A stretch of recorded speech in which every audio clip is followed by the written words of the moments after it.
C'est bon? Ah, c'est Ok, bon. on y va. Bon, bonjour Thierry, Bonjour Michel, bonjour le public, bonjour à tous. bonjour à tous. Nous sommes de nouveau avec vous. C'est un plaisir de vous retrouver avec nous aujourd'hui. Donc aujourd'hui, on va parler de la prédication. Et sachant que la dernière fois où nous avons parlé la foi. Et donc la prédication aujourd'hui, il y a un rôle, enfin la prédication, il y a un grand rôle. Et il y a une puissance, il y a aussi un effet dans notre vie, dans notre âme. Et donc, pour commencer, on va prendre un verset de référence. D'accord. Nous allons lire dans Actes chapitre 2, verset 37. Je vais peut-être commencer par le verset 36, Thierry. Oui.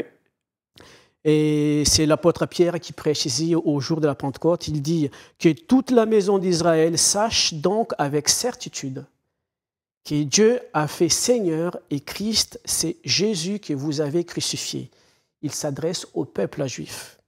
Et le peuple, ayant entendu ces choses, furent touchés de remords ou vivement touchés dans leur cœur.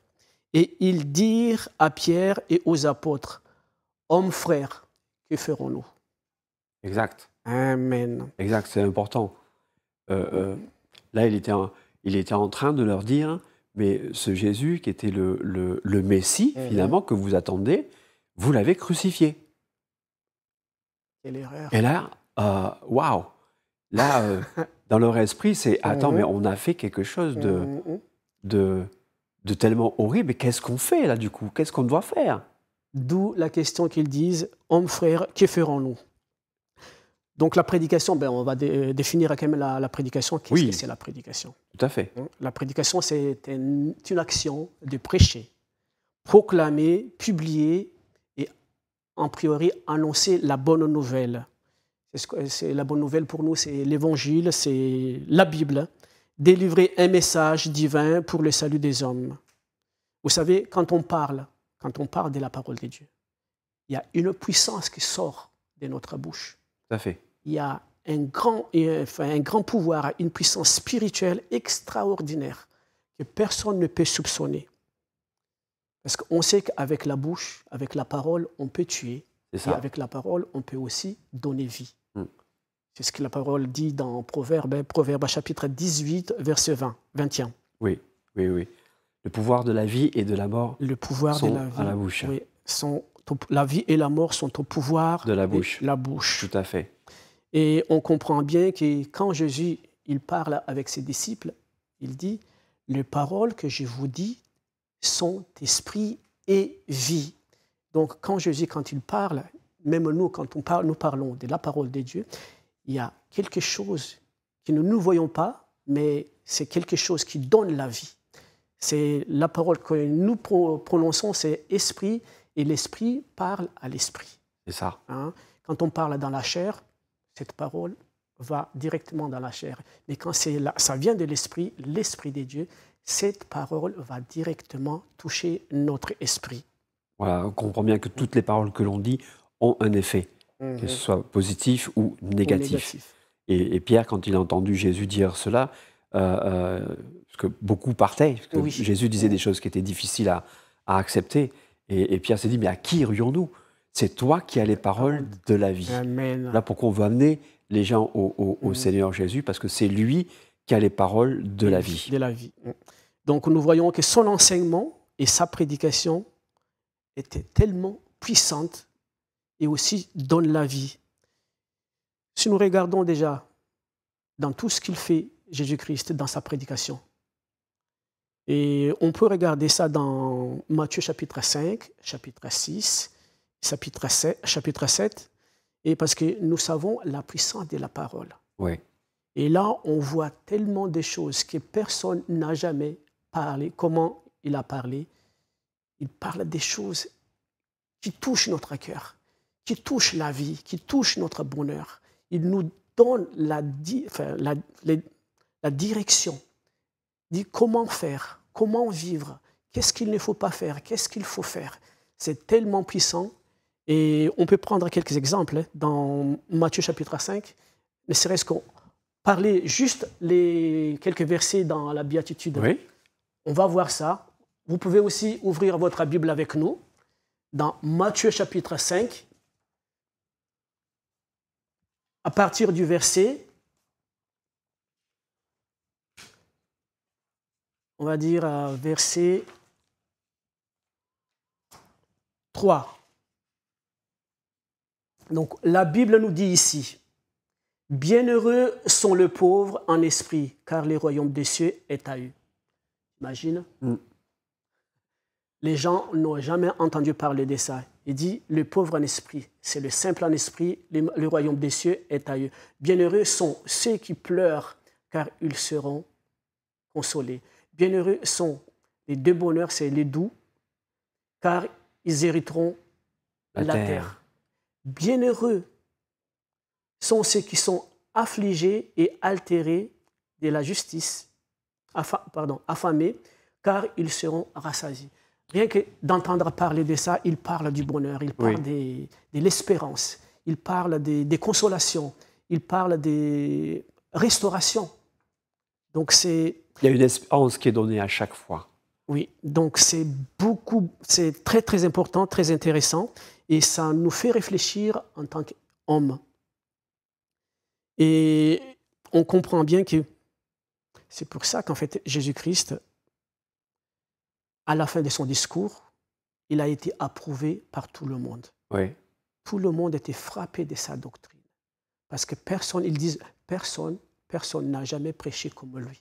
Tout à fait. Et alors qu'ils avaient des philosophes, des scribes, des pharisiens qui étaient là, qui apportaient aussi la parole de Dieu, mais Jésus-Christ, il était différent. Tout à fait. Parce qu'il mettait un fardeau qui était lourd à porter, alors que le fardeau que le Seigneur donnait, il était doux et léger. Léger. Et effectivement, dans ce que tu disais, même les gardes qui avaient été envoyés pour l'arrêter, ils étaient revenus, ils disaient, mais on n'a pas pu l'arrêter parce qu'on n'a jamais entendu quelqu'un parler comme lui. Donc c'est le message que l'on veut faire passer, c'est qu'on doit entendre la prédication. Donc pour l'entendre, il faut bien que quelqu'un parle. Amen. Amen. Et celui qui en a le mieux parlé, effectivement, c'est Jésus. C'est pour ça qu'il reste la référence. Et en même temps, quand on parle, on avait dit tout à l'heure qu'il y a une puissance dans notre parole. Et ça, on peut prendre, la Bible dit que la parole ou la prière, c'est une puissance spirituelle et qui peut même renverser la philosophie, les idéologies, même autres choses qu'on ne peut pas dire ici. Et il y a tellement de puissance dans la prédication de la parole de Dieu, parce que la parole de Dieu vient de Dieu. Et Dieu est esprit, donc sa parole touche notre esprit. Tellement de puissance. Tout à fait. Tellement qu'aucune arme sur cette terre ou inventée par les hommes ne peut égaler à la puissance de la parole de Dieu. Exact. Et Hébreux 4.12 nous dit que c'est comme une épée tranchante à double tranchant. Amen. Qui sépare bien les choses en nous. Le moelle, la moelle, la pensée du cœur. Et les pensées du cœur. Tout. La parole de Dieu, justement, quand elle est prêchée, elle est annoncée, elle provoque quelque chose. Amen. Chaque fois que Dieu parle, de toute façon, sa parole ne revient pas à lui sans avoir eu un effet quelque part. Amen. Donc, on va prendre l'exemple de quelqu'un, un prédicateur dans l'Ancien Testament. Il s'appelle Jonas. Vous les connaissez, Jonas. Même les enfants connaissent Jonas, le prophète Jonas. À cause du gros poisson qu'il a avalé. Donc, c'est un prédicateur que Dieu a choisi et il a envoyé. Il a envoyé pour prêcher la parole. Et il est parti. D'accord. Il est parti. Au début, il était quand même réticent, parce qu'il savait comment il était Dieu. Dieu était bon, miséricordieux. Il savait qu'est-ce qu'il allait faire. Mais comme lui, il était contre les péchés, Jonas, il dit, mais non. Après, il y a eu cette négociation entre lui et Dieu. Et finalement, il est parti. Il est parti et nous allons voir son message pour savoir exactement qu'est-ce qu'il a dit. Donc, dans Jonas chapitre 3, verset 4, il nous est dit ceci. Alors Jonas commença à entrer dans la ville par le chemin d'une journée, et il cria en disant, « Encore 40 jours et Ninive sera renversée. » Je pense qu'avant de parler « encore 40 jours », je pense qu'il a dit « Repentez-vous, vos actions sont mauvaises. Dieu n'est pas content de tout ce que vous avez fait. Mais si vous continuez à faire comme ça, Dieu vous donne un ultimatum dans 40 jours. Si vous ne changez pas, il va vous détruire. Exact. Exact. À chaque fois que Dieu a envoyé ses prophètes, donc des gens qui parlaient de la part de Dieu, il y avait toujours dans le message une espérance, bien sûr, et la condamnation du péché. Et tu sais quoi, c'est ce qui est intéressant. Et ces gens-là, ils ont entendu la parole, la prédication de Jonas, et ils ont cru à sa parole. Exact. Il y a eu un effet. Il y a eu un effet. Et cet effet, c'était global. Depuis le petit jusqu'au plus grand. Même le roi de cette ville, normalement, c'est l'équivalent, on va dire l'équivalent de notre président aujourd'hui. Lui-même, il a cru, il a demandé à tout le peuple de s'humilier, de prier et de demander pardon, de se convertir à Dieu. Et donc, au final, nous voyons le salut et que tout le monde, la ville n'était pas détruite. Voilà. Il a fallu donc que quelqu'un vienne et annonce qu'il y a un changement de comportement à avoir. Repentance, on dirait aujourd'hui. Et comme cette parole a eu un effet, ils ont mis en action leur foi. Et mettant leur foi en action, l'action a suivi. Exact. Et ils ont fait ce qui était demandé. Ils se sont humiliés devant Dieu et Dieu a agi en conséquence de leur foi. Amen. Et donc, le fait de faire le volte-face, au lieu de dire prendre toujours la même direction qui était mauvaise, ils ont fait demi-tour. Donc, Dieu a vu ça, Dieu a béni et ils les ont épargnés. Exact. Donc, l'essentiel, là, c'est bien de comprendre, l'homme, des fois, n'a pas connaissance de la volonté de Dieu. Mais Dieu, ce qu'il fait, c'est qu'il envoie quelqu'un pour avertir. Et c'est l'essentiel, hein, c'est tous les prophètes qu'il a envoyés à chaque fois. Hein. Bon, là, ils étaient surtout dirigés souvent pour la nation d'Israël, hein, dans l'Ancien Testament. Mais là, on voit aussi qu'il s'occupe d'une ville étrangère, Ninive. Ninive, oui. C'est déjà un exemple pour nous. Dieu ne s'adresse pas qu'à Israël, qu'au peuple juif. Il s'adresse à tout le monde. Même dans l'Ancien Testament, il y a des exemples. Il ne fait pas de favoritisme. Voilà, tout à fait. Il envoie chaque fois, il envoie et il prévient. Et d'où l'importance qu'il y ait quelqu'un qui prêche, c'est-à-dire qui annonce. Hein, c'est l'important, parce que si on ne nous dit pas qu'on est en train de faire mal, ben on continue à faire ce qu'on fait. Exactement. Mais là, ils ont été prévenus et une action a suivi, parce que la prédication a eu son effet. A eu son effet. Donc c'est pour ça, c'est pourquoi nous sommes là encore aujourd'hui, Thierry. Exact. Amen. Nous sommes là, nous prêchons la parole de Dieu, et c'est un commandement, un de ces commandements de Jésus-Christ qu'il nous a donné, qui se trouve dans dans Marc chapitre 16, verset 15. D'abord, il dit, celui qui croira, qui sera baptisé, sera sauvé. Il dit, allez par toutes les nations. Allez par toutes les nations et prêchez la bonne nouvelle à toute la création. Exact. Voilà, c'est ce qu'il dit, partez dans tout le monde, par tout le monde et prêchez la bonne nouvelle à toute la création. C'est ce que nous faisons aujourd'hui. Et ça, ce n'est pas seulement réservé à nous, mais tout le monde peut témoigner ce que Dieu a fait dans sa vie. Exact. Quelle que soit notre place à l'Église, quelle que soit notre relation avec Dieu, quelque part, nous avons toujours quelque chose à dire au sujet de notre salut opéré par Dieu. Oui. Oui, nous qui avons cru, nous avons aussi cette responsabilité-là, puisqu'on était en fait finalement un petit peu comme les gens de Ninive, hein, on ne connaissait pas, on faisait ce qu'on voulait quelque part, donc on péchait contre la loi de Dieu, mais heureusement quelqu'un nous a parlé et on a changé. Et maintenant, c'est notre responsabilité à nous hein, de continuer. Pourquoi ? Parce que ce qu'on a reçu, on ne doit pas en avoir honte. C'est pour ça que l'apôtre Paul disait dans Romains 1,16, car je n'ai point honte de l'évangile de Christ, puisque c'est la puissance de Dieu pour le salut de tous ceux qui croient. Premièrement des Juifs et ensuite des Grecs. Ça veut dire les païens. Voilà, hein, ça rassemblait entre Juifs et Grecs, ça rassemble en fait tout le monde, hein, le monde en entier de l'époque. Les Juifs d'un côté, les Grecs de l'autre, mais ça voulait dire en fait tout le monde. Et bien sûr aujourd'hui, c'est toutes les nations hein, qu'il faut comprendre. Toutes les nations. Mais ce qu'on retient en fait de ce qu'il dit, c'est que nous, on ne doit pas avoir honte de ce qu'on a reçu. Et l'ennemi voudrait nous fermer la bouche en nous rappelant peut-être ce qu'on était et nous mettre la honte. Non, non, non, on n'a pas honte à avoir honte de ce qu'on a entendu, puisqu'on a entendu et on a accepté, et ça a eu un effet sur nous. Donc du coup, nous aussi, bien, on veut être participants de cette évangélisation, c'est-à-dire cette bonne nouvelle qu'on doit annoncer, parce que bien sûr, on ne va pas dire tout et n'importe quoi, on veut annoncer justement la bonne nouvelle que nous, on a reçue, et la partager avec les autres. Et donc, Paul est un bon exemple pour nous. Hein? C'est exactement notre exemple, Paul. Voilà. Juste pour un exemple. Je t'en prie, Michel. Parce que Paul, en fait, il ne faisait pas partie des apôtres. Il n'était pas avec Jésus-Christ, donc il n'a pas vu Jésus-Christ. Comme nous, on n'était pas avec les apôtres, mais on n'a pas vu Jésus-Christ. Mais nous, nous avons entendu parler de Jésus-Christ et il nous a fait des prédicateurs comme Paul. C'est un bon exemple, hein, parce qu'on pourrait se dire, oui, mais il faut être peut-être bien avec Dieu. Mais Paul connaissait déjà, hein, parce que c'était un juif qui était élevé dans la voie des pharisiens, et il était zélé.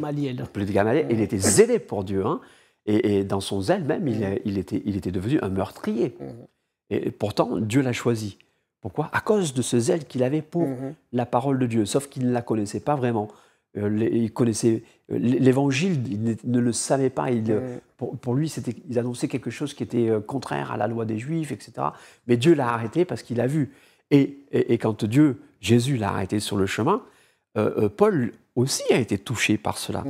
Il a vu la puissance de Dieu. Et donc, il s'est mis au service de Dieu. Dieu l'a enseigné. Et Paul est un grand exemple pour nous parce qu'il a été le fondateur de beaucoup d'églises. C'est l'exemple de l'évangélisation même. Hein. Si on cherche à savoir qu'est-ce qu'il faut faire pour évangéliser ou parler, Paul peut nous servir d'exemple. Il est parti d'Antioche, il a créé l'église de Galate, celle de Philippe, celle de Thessalonique, celle de Corinthe, Éphèse, Colosse. Il est allé jusqu'à Rome, puisqu'il devait aller parler aussi et témoigner là-bas. Et on voit qu'un seul homme, finalement, n'était pas tout seul, hein, bien sûr, mais lui, il a été le fer de lance de tout ça. Et comme ils disent, ces gens-là, ils ont renversé le monde. Amen. Donc c'est possible. C'est possible de changer les gens. C'est possible, bien sûr, on n'est peut-être pas tous des Paul, mais on a tous quelque chose que l'on peut annoncer, que l'on peut partager. Une prédication qui nous est personnelle, puisque c'est de notre expérience que l'on va parler. Amen. Donc il faut pas oublier que quand Dieu envoie quelqu'un, Dieu sera toujours avec cette personne-là. Quand on prêche la parole de Dieu, Dieu sera toujours avec nous. Parce que notre but, comme le Seigneur nous a dit, c'est d'aller par tout le monde, prêcher à toutes les nations et faire des disciples de toutes les nations. Et comment? Et enseigner la parole que Jésus-Christ lui-même nous a enseignée. C'est ce que nous voyons dans Matthieu, ces grands commandements dans Matthieu chapitre 28, verset 19. Nous lisons ici, « Allez donc et instruisez toutes les nations, les baptisant au nom du Père et du Fils et du Saint-Esprit. » Juste entre parenthèses, le nom ici, c'est au singulier. Oui. Donc il parle de Jésus. Un seul nom, c'est le nom de Jésus-Christ qu'on peut voir dans Actes chapitre 4, verset 12. Tout à fait. Et là, c'est un commandement, hein, que Dieu a donné. Oui. Donc il a annoncé quelque chose, faites ceci, et c'est ce qu'ils ont fait. Hein, si on reprend l'exemple que tu as donné tout à l'heure dans Actes 37, si on continue à 38, Paul répond, Pierre plutôt, répond à la question et dit « Soyez baptisés au nom de Jésus ». Donc ils ont bien compris quel était le nom de celui qui est le Père, le Fils et le Saint-Esprit. Et donc voilà, la prédication, elle est importante, il faut, parce qu'il y a un message qui doit être donné, et il dévoile des choses, Michel. Justement, c'est ça en fait la différence entre la philosophie ou les idéologies qui parlent, mais quand on parle de la parole de Dieu, il touche directement au cœur.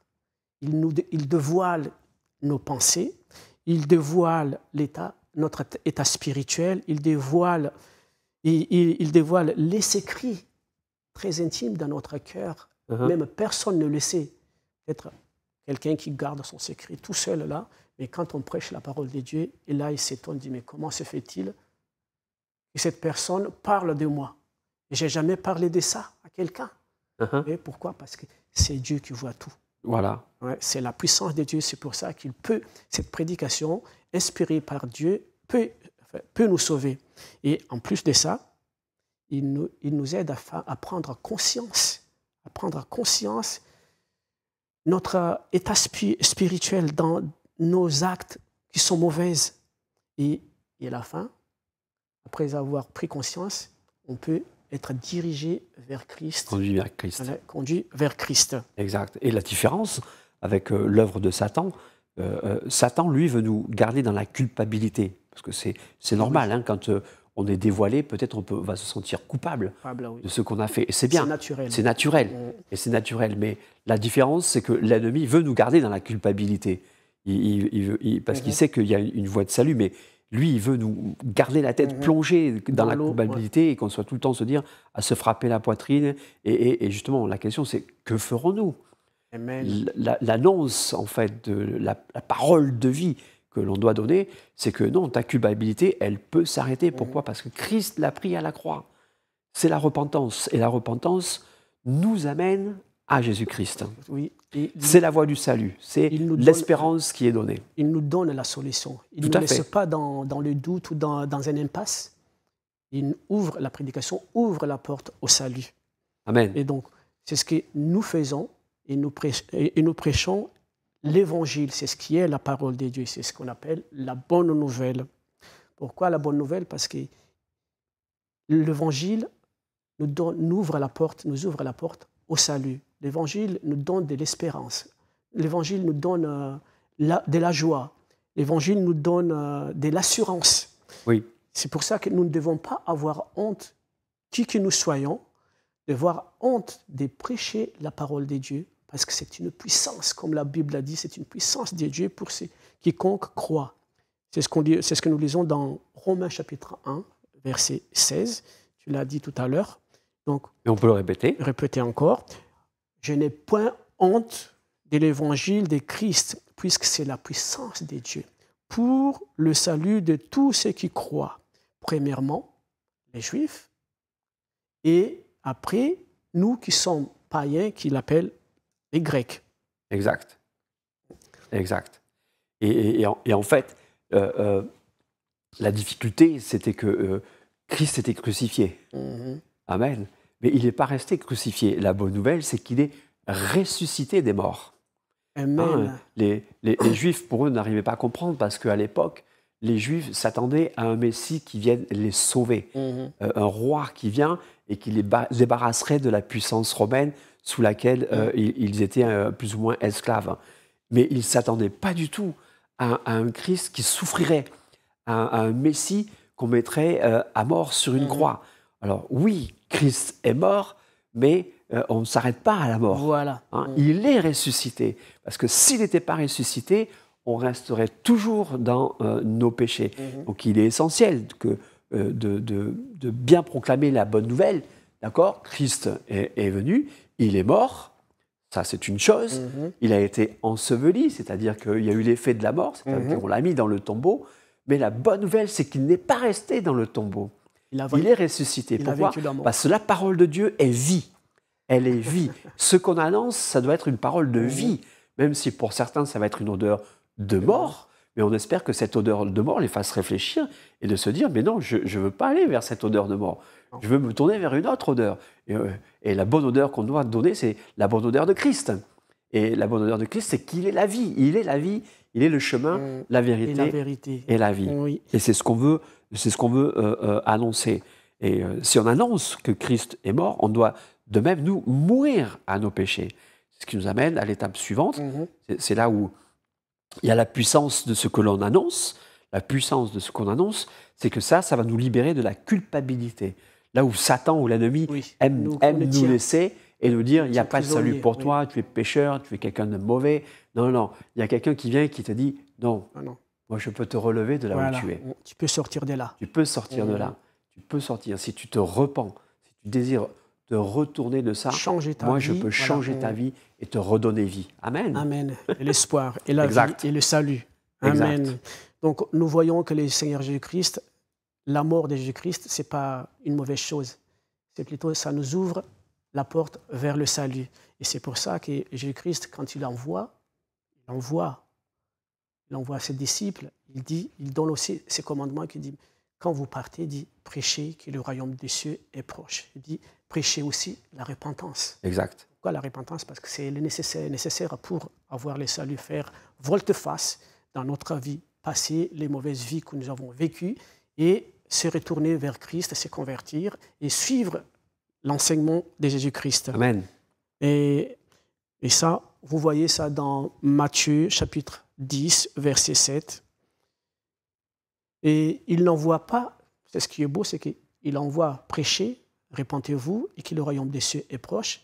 Et en même temps, il les envoie avec des pouvoirs de chasser les démons et de guérir toute maladie, comme preuve que ces hommes-là, ils ne sont pas des hommes ordinaires comme les autres qui prêchent d'autres évangiles, mais l'évangile de Dieu est accompagné par une puissance extraordinaire. Accompagné. Il ne précède pas, c'est accompagné. Accompagné, voilà. Il faut d'abord annoncer. Annoncer. C'est le point principal que l'on veut insister aujourd'hui. Il faut d'abord qu'il y ait l'annonce du royaume. L'annonce du royaume, c'est l'annonce de la bonne nouvelle. Et quand on annonce cette bonne nouvelle, eh bien, on demande, puisque le Seigneur travaille avec nous, bien que les signes accompagnent. Les signes accompagnent, ils ne précèdent pas, mais les signes accompagnent. Amen. Amen. Donc ça, c'est un signe, comme on parle des signes, ça, c'est un signe pour savoir qui prêche la vérité, qui prêche la parole de Dieu et qui ne prêche pas la parole de Dieu. Tout à fait. Et il prêche la parole de Dieu aussi, doit être entendue par tout le monde. Oui. Pas simplement une partie du monde, mais c'est par tout le monde. Par tout le monde. Pourquoi? Parce qu'il faut que le monde entende pour qu'il puisse croire. Et que pour qu'il puisse croire, il faut que quelqu'un parle. Exact. Amen. Pour que quelqu'un parle, il faut qu'il va à la rencontre des gens. Tout à fait. Il va à la rencontre des gens. Et comme ça, au moins, personne n'aura pas d'excuses à la fin en disant que « non, je n'ai jamais entendu parler de ces Jésus que vous dites. » Non. Donc c'est pour ça que nous devons partir, nous devons parler, nous devons prêcher, comme la parole dans Romains chapitre 10, verset 14 nous dit. Parce qu'ils peuvent avoir des excuses si ils n'ont pas entendu. Bien sûr. Donc la parole nous dit ceci. Comment donc invoqueront-ils celui en qui ils n'ont pas cru? Et comment croiront-ils en celui dont ils n'ont pas entendu parler? Et comment en entendront-ils parler s'il n'y a personne qui prêche? Et comment y aura-t-il des prédicateurs s'ils ne sont pas envoyés? Amen. Amen. Alors bien sûr, tout le monde n'est pas prédicateur. Oui. Ou rentre dans un ministère de prédication, mais il en faut, et ils sont nécessaires. Dieu a choisi cette folie, quelque part, de la prédication pour sauver les gens. Et nous, on participe, chacun peut participer de cela à cause du témoignage que chacun a. Amen. Amen.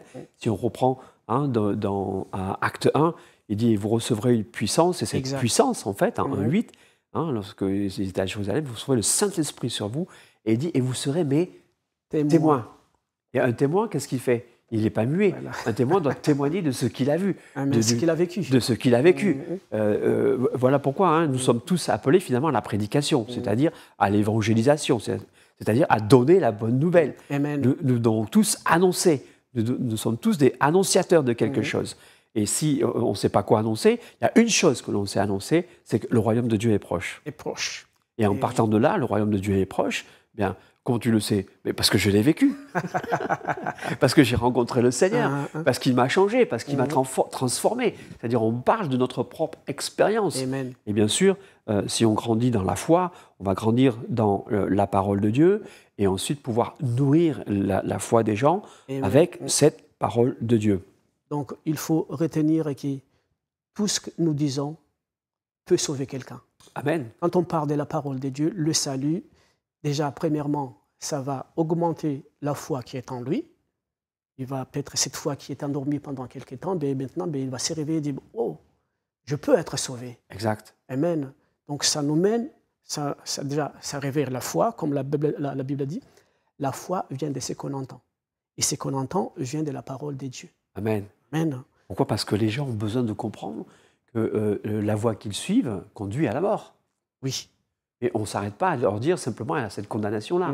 Hein, comme les prophètes, ils annoncent que effectivement, le chemin que vous choisissez, finalement, faites attention, ça vous conduit à la mort. Oui. Ils n'étaient pas là pour les condamner, mais pour prévenir. Hein, de la même manière, nous, on ne condamne pas les gens, mais on les prévient que le chemin qu'ils prennent, il n'est pas bon.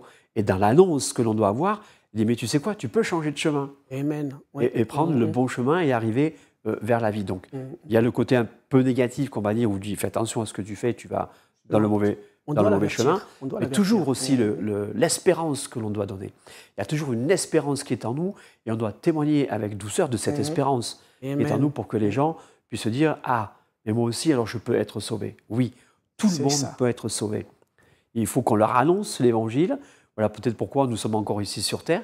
C'est qu'il y a encore des gens qui n'ont pas entendu. Et que le Seigneur ne tarde pas dans l'accomplissement de la promesse, mais qu'il use de patience envers nous parce qu'il veut que tous le monde soit sauvé. Sauver et connaître la vérité. Donc exactement, merci encore parce que nous sommes là pour prêcher. Et on espère, je l'espère moi-même, que aussi, vous Michel, qui nous écoutez, peut-être vous ne connaissez pas, mais recevez la parole de Dieu, écoutez la parole de Dieu parce que c'est pour votre salut. C'est pour votre salut. Et nous vous aidons à faire demi-tour si vous êtes dans le mauvais chemin, à faire demi-tour et encadrer, ça veut dire mettez votre vie en règle et prenez le bon chemin. Parce qu'il n'y a qu'un seul bon chemin pour aller à la vie. C'est le Seigneur Jésus. C'est le Seigneur Jésus-Christ lui-même. C'est pour ça, c'est un bon exemple, le jour de la Pentecôte. Exact. Après avoir entendu la prédication de Pierre, ils se sont posé une question parce qu'ils étaient, quelque part, ils étaient en fait touchés et troublés par ils ont pris conscience, ils ont pris conscience de l'énormité de ce qu'ils avaient fait. Voilà. Au début, ils pensaient crucifier simplement un malfaiteur, quelqu'un qui était peut-être blasphémateur. C'est comme ça qu'on leur avait présenté les choses. Mais maintenant qu'il est ressuscité, il montre la puissance de Dieu. Et là, il réalise que c'était... Cette personne, c'était quelqu'un d'autre. Il dit, mais quand Pierre dit que Dieu a fait, c'est Jésus Seigneur et Sauveur, il dit, mais qu'est-ce que nous devons faire maintenant? Exact. Voilà, exact. Donc, si vous entendez encore ça, si vous ne savez pas qu'est-ce que vous faites, vous pouvez dire, qu'est-ce que nous pouvons faire aujourd'hui? C'est ce que vous pouvez faire, c'est de se repentir, de se convertir à Jésus-Christ et de recommencer votre vie à nouveau avec Jésus-Christ et laisser le monde, parce que le monde va périr. Mais Jésus-Christ restera toujours le même. Il ne changera pas. Et la bonne nouvelle, c'est qu'il ne va pas seulement nous laisser ici, mais il viendra un jour. Il viendra un jour. Et nous voyons la puissance de la parole de Jésus-Christ. Très puissant, parce que quand il fait quelque chose, il ne fait pas au hasard. Exact, oui, tout à fait. Il fait complètement, totalement parfait. Et nous voyons l'exemple de ces papas qui amènent son enfant. Hein. Peut-être tu peux... Oui. C'est l'exemple qu'il nous donne. C'est pour ça qu'on doit être encouragés, nous aussi. Un homme était venu et il avait un enfant qui était pris par un esprit dès son enfance. Hein. Il le jetait soit dans le feu, soit dans l'eau. Et cet homme, certainement, il avait entendu parler de la puissance de Jésus. Certainement. Voilà. Et comment est-ce qu'il en avait entendu parler? Parce que ses disciples en parlaient. Oui. Et donc, il avait amené son enfant vers les disciples. Amen. Mais les disciples n'ont rien pu faire. Et lui s'est dit, bon, si les disciples ne peuvent pas, moi, je vais aller voir directement le maître. Le maître, celui qui les a enseignés. Donc, il avait amené son fils vers Jésus. Et dit, écoute, voilà ce qui se passe, moi. Viens, aie compassion. Aie compassion. Et c'est ça qui est important. C'est cette annonce-là. Jésus a compassion de nous. Si parfois, nous, on peut être maladroit dans ce qu'on dit, maladroit dans ce qu'on fait, mais nous savons que notre maître, lui, il fait tout à merveille. Et là où ses disciples n'avaient pas pu réussir, Jésus dit, mais incrédule que vous êtes. Ah, si vous seulement vous pouvez croire. Et le Père a dit à Jésus, si tu peux. Et là, il avait repris, comment ça, si je peux? Et tout est possible à celui qui croit. Et c'est le grand message que l'Évangile annonce. Tout est possible. On peut se sentir justement, j'en parlais encore tout à l'heure, parce que quand on annonce qu'on est sur un mauvais chemin, on peut sentir ce poids de la culpabilité. Et Satan aime à nous laisser la tête sous l'eau par le poids de cette culpabilité. Mais ce qu'on annonce, nous, c'est que non, ce poids, il peut être enlevé. Oui. Jésus peut te l'enlever et il peut te redonner la vie. C'est le grand message que l'on a, c'est la grande annonce que l'on a, et il n'y en a pas d'autre. Il n'y a qu'un seul évangile. Il n'y a pas d'autre évangile. Parce qu'il y a un seul Jésus qui est mort pour nous. Hein, on a beaucoup parlé de cela, mais là, on veut insister sur le fait qu'il y a un seul évangile que l'on peut annoncer et il n'y en a pas d'autre. Et c'est le seul qu'on peut trouver, c'est celui qui est dans la Bible. Et c'est pour ça que même nous, en étant ses disciples, comme tu l'as dit, on doit enseigner aux nations et de faire comme il a dit. Et oui. On ne fait pas faire pas d'annoncer notre évangile. Nous les sentons, mais c'est selon la parole de Dieu. Exact. Et c'est ce que je veux souligner ici dans l'histoire des papas qui amènent son enfant. En fait, il a reconnu sa faiblesse. Tout à fait. Il a reconnu ses limites. Donc, au final, il est venu à celui qui peut tout. Donc, parfois, des fois, nous, on est tellement ancrés dans des choses que nous avons pris l'habitude dans notre vie et on s'est dit, ben, je n'arrive pas. Je n'arrive pas. Donc, il faut reconnaître ses limites, il faut reconnaître son pouvoir.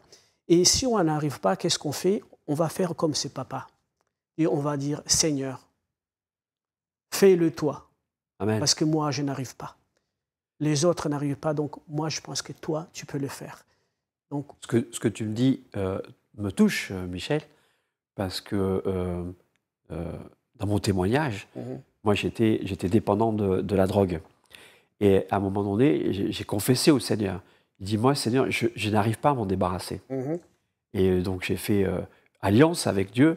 Et je dis, puisque moi, je n'y arrive pas de mes propres forces, il dit, Seigneur, fais-le. J'ai reconnu, hein, c'est exactement ce que tu dis. C'est que des fois, on a beau y mettre notre foi, mais quelque chose nous tient encore. Et même notre volonté. Voilà. Ouais. Et reste maître de notre volonté. Et là, on doit reconnaître que il n'y a que le salut, il est qu'en Jésus. Il n'y a qu'à lui. Même si on a l'aide, le secours spirituel, peut-être de frères, de sœurs, moralement, il y a des fois, il y a des choses en nous, il n'y a que le Seigneur qui peut nous aider. Et c'est la grande annonce que l'on a, c'est que malgré l'énorme difficulté et la difficulté dans laquelle on est, il y a toujours un secours. C'est celui de se tourner vers le Seigneur et de confesser notre faiblesse et dire, mais toi, tu es tout puissant. Amen. Ta parole, elle est toute puissante. Amen. Et si tu dis quelque chose, comme dit le centurion dont j'ai parlé la dernière fois, dis seulement une parole et je serai guéri. Alléluia. Et cette parole, bien, on peut la trouver dans la Bible, hein, et le Seigneur peut nous la donner. Et c'est cette bonne nouvelle que nous avons. Amen. Donc, moi, c'est ce que j'encourage aux gens. Et étant donné que là, en ces moments, nous traversons des moments très difficiles, la crise sanitaire, vous pouvez avoir des conseils partout en disant « allez vers là, allez ceci, va voir un tel ». Tout ça, ça ne va pas vous amener à la vie éternelle. Mais il y a un seul chemin, c'est Jésus-Christ. Parce que déjà, il n'y a pas d'autre évangile, comme tu as dit tout à l'heure, Thierry. Il n'y a pas d'autre évangile. Non. Il n'y a pas d'autre, il n'y a qu'un seul évangile, c'est l'évangile de Jésus-Christ. Cet évangile vous sauve, cet évangile vous délivre, cet évangile vous libère. Donc, il n'y a pas d'autre évangile. Parce que si les gens font ça, c'est qu'ils veulent altérer ou éclipser la parole de Dieu qui vous sauve. Certainement, il va vous sauver. Mais sauf qu'ils essayent de vous éloigner de la parole, de la vie éternelle. Donc là, on peut dire dans Galates chapitre 1, à partir du verset 6 au 9, vous pouvez regarder dans votre Bible. Amen. Et si jamais quelqu'un n'a jamais entendu parler de ça, venez nous voir. On va vous donner la Bible gratuitement. Ou procurez-vous une Bible auprès des chrétiens. Donc la Bible nous dit ici, parce que l'apôtre Paul, il a quand même été à Galates, parce que, comme tu as dit, il a été Galate, il a formé une église. Tout à fait. Et après son départ, il s'est rendu compte que les gens commençaient à sortir de cette voie qui est si facile et si simple. Voilà, de ce qu'il avait, lui, annoncé déjà dès le départ. Et il dit, je m'étonne que vous vous détourniez si promptement de celui qui vous a appelé à la grâce de Jésus-Christ. c'est une grâce. Oui. On en a parlé de ça. C'est une grâce gratuite pour passer à un autre évangile. Non pas qu'il y ait un autre évangile, mais il y a des gens qui vous troublent, qui veulent renverser l'évangile de Christ. Mais si quelqu'un vous annonce un autre évangile, et celui que nous avons annoncé, qu'en serait même nous-mêmes ou un ange du ciel, qu'il soit anathème. Et là, je m'arrête un peu, parce qu'il dit bien, je vous ai annoncé l'évangile. Si quelqu'un d'autre vient vous annoncer un autre évangile, qui se dit, y compris lui-même, voilà, ou un ange. Y compris lui-même, même si moi je reviens vers vous et que je vous annonce un autre évangile, autre que celui que je vous ai annoncé en premier, qu'il soit anathème, ça veut dire maudit. Et il accentue, il dit, même si un ange, même si un ange vous annonce un autre évangile que celui-ci, ça veut dire qu'il certifie que l'évangile qu'il a annoncé, c'est certifié avec les tampons, les sceaux des dieux. Amen. Il dit qu'il soit anathème. Donc, il dit plusieurs fois, soit anathème. Donc, aujourd'hui, s'il y a quelqu'un vous annonce encore un autre évangile, vous encourage d'aller quelque part, n'y allez pas, cherchez d'abord plutôt Jésus-Christ. C'est lui qui peut nous sauver, c'est lui qui s'est donné sur la croix pour la rançon de notre vie. Amen. Et soyez bénis. Cet évangile, il est annoncé, c'est la Bible. C'est la Bible. C'est la Bible. Voilà. Soyez bénis. Donc, on se retrouve à la prochaine fois, Thierry. Exact. Amen. On va parler de sauver par l'agneau. Amen. Amen. Que le Seigneur vous bénisse. Alléluia. Au revoir. Amen. Merci, Michel.